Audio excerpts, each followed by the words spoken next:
Okay, so before I start on this basic description of color theory, I'm just going to preface this with the fact that I have no formal education and I'm throwing together information other artists over the internet have shown me over the course of several years that I've managed to piece together.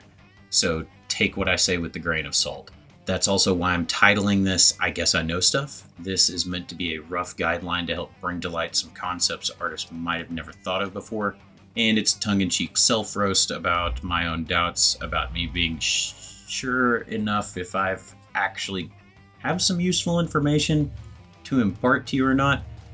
There are millions of videos like this on the internet, so I'm not even going to attempt to stand out or be different on this other than my own personal explanation or point of view. So getting right into it. I'm going to show you a more practical, objective approach to color theory, and whatever subjectivity or meaning you would like to derive from that is your own choice afterwards. I'm giving you the crayons, I'm pointing to the tools and telling you their names and what they do, and generally trying to help you avoid using a tool in an inefficient way, like trying out a jackhammer for surgery. So it always confused the living shit out of me when an artist would attempt to teach me with mood or feelings, which, to be fair, doesn't mean they were necessarily wrong in their approach. I just didn't understand what they were talking about from an objective point of view. I know this is a subjective medium, but there are some practical objective rules based in reality of how light physics works instead of the subjectiveness of applying psychological theory to colors. Showing by example here, I'll start with one of my characters. This is Anubis. Right now he's in a white void, so there isn't really anything in the environment's context that would change how the colors look on him. But let's take a note of the basic colors he is composed of before we change the environment. Purple body, yellow and gold ear tufts and makeup, blue eyes, red shirt, black pants.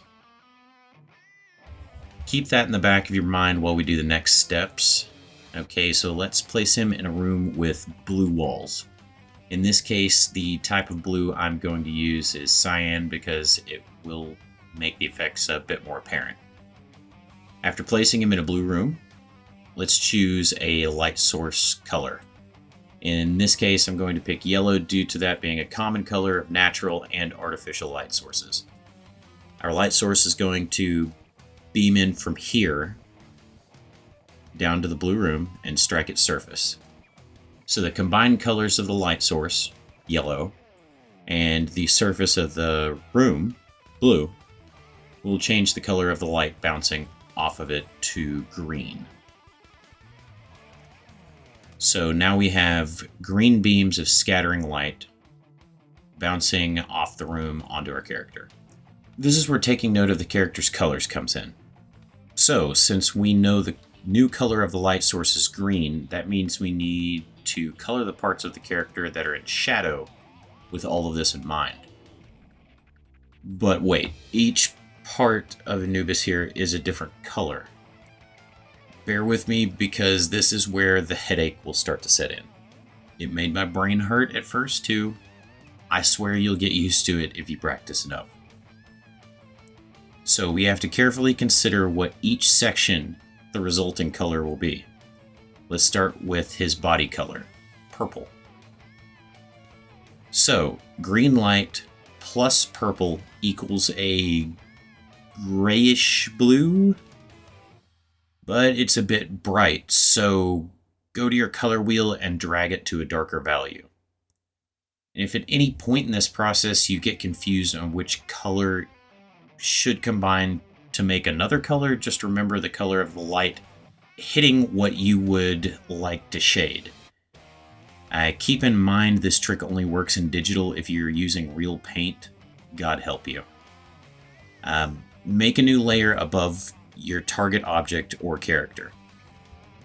Now paint on top of the character with that new layer. Just make a blob somewhere, it doesn't matter. Then reduce the layer's opacity to 50%.